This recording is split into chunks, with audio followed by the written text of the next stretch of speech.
I chose to research Deborah Meyer as she has played a huge role in education reform since she has entered her career. She has impacted education as a teacher, principal, writer, and advocate for disadvantaged students. She is extremely passionate about making schools feel like a community and giving students a voice in their learning opportunities presented to them. She truly believes that students learn by being curious and being inquisitive, and that teachers are simply there to guide them through their process. She is also extremely passionate about advocating for students who do not have the same advantages as others. For example, she is an advocate for students who come from low-income families and minority families. I will first start off by sharing some general information about Deborah Meyer's life and career. I couldn't find a ton about her family life or her life as a child, so what I did find out was that Deborah Meyer was born in New York, New York on April 6, 1931.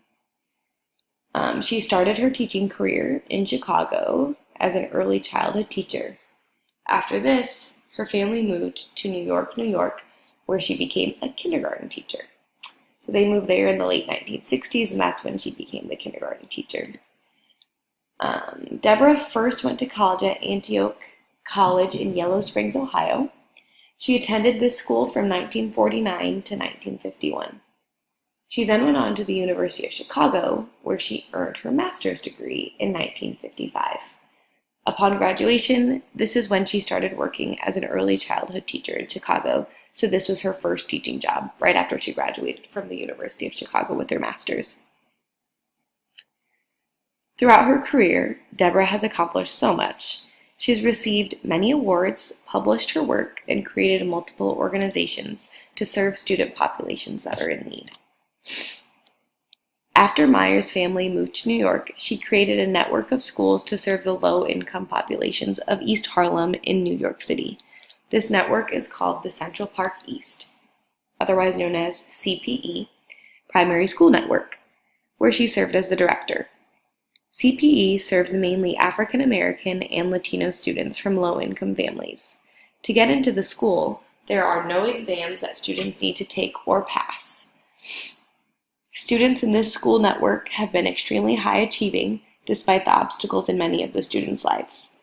Since the primary school network was such a success, she opened the Central Park East Secondary School.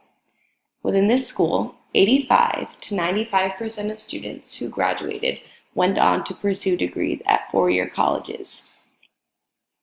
Taken into consideration that this is in East Harlem in New York City, those are really impressive numbers. I mean, even for schools here in the Midwest, those are really impressive numbers. So whatever she was doing at those schools really worked. Next, she went on to work with Ted Sizer to create the Coalition of Essential Schools. These schools were small, alternative public schools throughout the United States, where teachers have more freedom to teach to their students. These schools saw growth even though many governments were not in favor of them.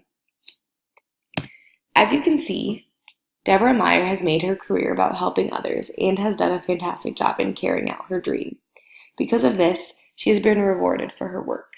One award that she has received is the John D. and Catherine T. MacArthur Fellowship. This grant is awarded to support nonprofit organizations in Chicago. Next, she received the position of Annenberg Challenge Advisor. This challenge works to reform public schools in Chicago. Another award she earned was to be a senior fellow at Brown University Annenberg Institute. Meyer is a published author and co-author in many works of literature. A few examples are The Power of Their Ideas, Lessons for America from a Small School in Harlem, Many Children Left Behind, How the No Child Left Behind Act is Damaging Our Children and Our Schools, In Schools We Trust, Creating Communities of Learning in an Era of Testing and Standardization, and Playing for Keeps, Life and Learning on a Public School Playground. Her publications focus heavily on learner-centered teaching, inquiry-based learning, and advocating for minorities within the public school system. Throughout her career in publications, Deborah Meyer has made many impactful and thought-provoking statements. Here are a few that made me think the most about my own teaching and how I should be impacting my students differently. We have to trust students' drive to learn because it is the greater part of what we have going for us. There's a radical and wonderful new idea here that all children could and should be inventors of their own theories, critics of other people's ideas, analyzers of evidence, and makers of their own personal marks on the world. It's an idea with revolutionary implications, if we take it seriously. This is probably my favorite one because I think it really provides some insight in how we teach. If we compare this quote to actually how we teach in our classroom, it just provides a lot of insight, something to really think about. I take enormous pleasure every time I see something that I've done that cannot be wiped out. In some way, I guess it's a protest against mortality, but it's been so much fun. It's the curiosity that drives me. It's making a difference in the world that prevents me from ever giving up. Here we can really see the passion that Deborah Meyer has for public education reform in the United States. Only secretly rebellious teachers have ever done right by our least advantaged kids. This quote to me brought me the idea basically that our kids that are in school that are the least advantaged or have the most obstacles thrown at them, the normal curriculum that we have is probably not going to work for them. We have to be creative and we have to use systems that we know will work for them because we can't use the same thing for each and every kid. We have to differentiate. So Meyer has impacted so many students in classrooms. In taking into account her thoughts and ideas, we too can begin to have a greater impact on our students. The main takeaway from researching Meyer's ideas is that what students are learning in the classroom should come from their ideas. It is important that we trust students to learn from what interests them. Another takeaway is that, as a society, we rely too heavily on test scores to tell us how much a student is growing or how smart a student is. Test scores can't give us the full picture of each and every student.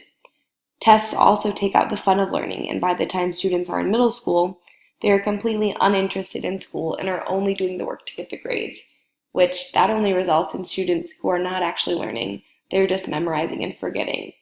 One of our goals as teachers is to create lifelong learners. I would say, just from the feedback that a lot of my students have about school in general, not even just my class, but a lot of them are uninterested. They don't want to learn, they just want to earn their grade. The last main takeaway that I found was that as teachers, we need to teach to every single student in our classroom.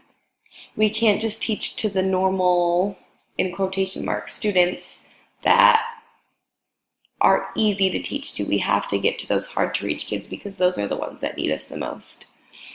So in order to do that, we have to be creative. We have to be willing to think outside of the box and try to think as creatively as our students think.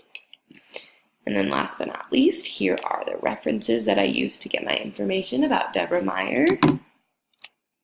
And that is all.